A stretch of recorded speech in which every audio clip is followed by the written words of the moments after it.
Assalamualaikum warahmatullahi wabarakatuh. Perkenalkan, nama saya Muhammad Adam Jordan dari program studi Hubungan Internasional dengan NIM 2410202170. Di sini saya izin untuk sedikit memaparkan tentang tawazun dalam aswaja. Nah, ada tawazun tersendiri. Tawazun adalah keseimbangan antara dunia dan juga spiritual. Lalu ada aswaja. Aswaja adalah Ahlus Sunnah wal Jamaah, salah satu pandangan dalam Islam, utamanya dalam Nahdlatul Ulama yang dipegang teguh oleh NU. Nah, di sini saya sendiri ingin sedikit menekankan tentang tawazun itu tersendiri. Maksud dari tawazun itu tersendiri adalah kita bisa menyeimbangkan antara dunia beserta akhirat. Maksudnya adalah kita boleh melakukan dunia, tapi kita tidak boleh melepaskan apa itu akhiratnya. Dan kita itu mengerjakan akhirat, namun kita tidak boleh melepaskan itu dunianya.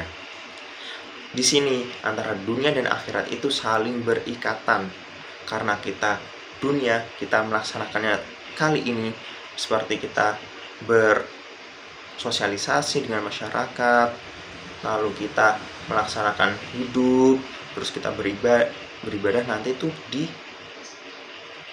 akhiratnya. Lalu ada akhiratnya itu di spiritual, itu kita beribadah pada Allah karena itu adalah masa depan kita.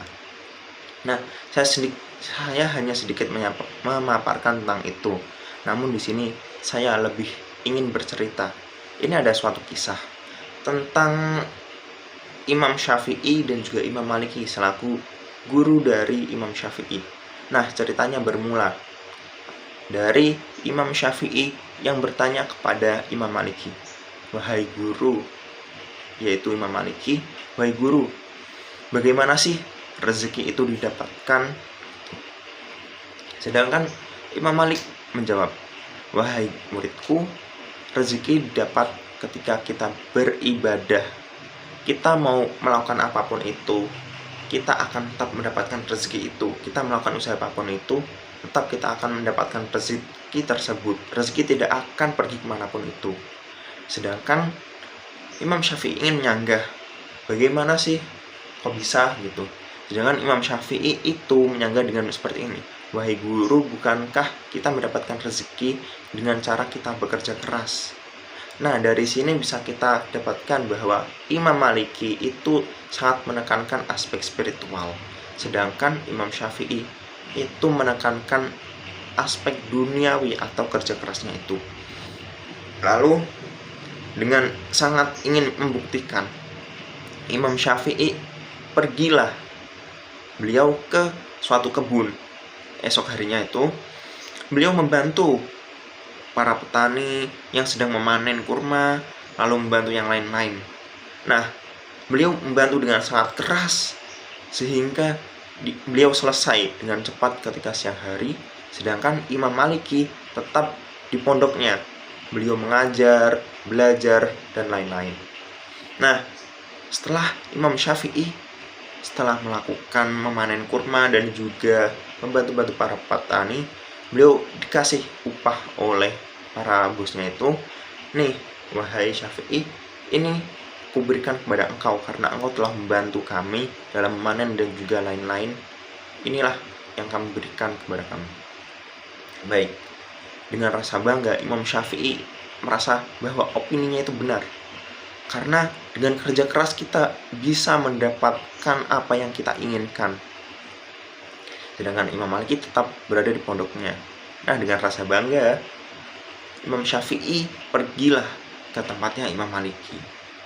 Lalu Imam Maliki tetap membukanya, "Wahai, ada apa muridku?" Dengan bangga Imam Syafi'i, "Wahai guru, inilah hasil dari kerja kerasku, bahwa benarkah ketika kita melakukan kerja keras maka kita akan mendapatkan apa yang kita inginkan. Dan seperti inilah apa yang aku inginkan sehingga aku bisa memberikan sedikit untukmu, wahai guruku." Nah, sedikit itu beliau memaparkan bahwa dunia itu benar. Namun Imam Maliki tidak hanya diam. Imam Maliki menjawab, "Wahai muridku, memang benar engkau kerja keras dan engkau mendapatkan ini. Namun kemarin juga aku telah berkata bahwa dengan kita berdoa dan kita melakukan apapun usahanya, kita akan mendapatkan itu. Bisa dibuktikan dengan aku hanya belajar di pondok dan aku hanya mengajar di pondok, aku bisa mendapatkan kurma ini. Entah ini dari mana, ini datangnya dari Allah. Nah, bisa diambil dari intisari kisah tersebut bahwa dunia dan spiritual itu saling berkaitan. Kita tidak bisa melepaskan salah satunya. Nah, saya akan sedikit menambahkan tentang dari Umar bin Khattab, dari bukunya berjudul Umar bin Khattab karya Muhammad Hussein Haikal, bahwa Umar bin Khattab berkata, aku sangat membenci orang yang memperlihatkan akhiratnya seolah-olah ia ingin menjauhi dunianya hanya untuk ibadahnya. Lalu beliau menambahkan, aku berpandangan dan aku sangat yakin bahwa orang harus bekerja untuk dunianya seolah-olah dia akan hidup selamanya, sedangkan orang harus memikirkan akhiratnya seolah-olah ia akan mati esok. Nah, sebagai penyeimbang, saya juga akan mengambil dari dunia sains, yaitu Albert Einstein.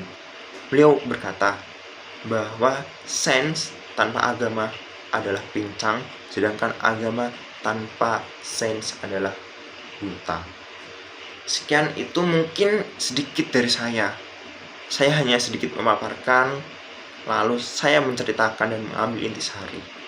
Intisarinya adalah bahwa kita harus melaksanakan dunia, tetap kita bekerja, terus bermuamalah dengan sosialisasi satu sama lain, dan kita tidak boleh melepaskan akhirat. Kita melaksanakan sholat, ngaji, berdoa, itu harus saling berkaitan satu sama lain dalam dunia ini. Karena dunia kita melakukannya sekarang dan akhirat adalah masa depannya. Ingat, dunia sementara dan akhirat selamanya. Sekian dari saya, Muhammad Adam Jordan. Wallahu muwaffiq ila aqwamit thoriq. Wassalamualaikum warahmatullahi wabarakatuh.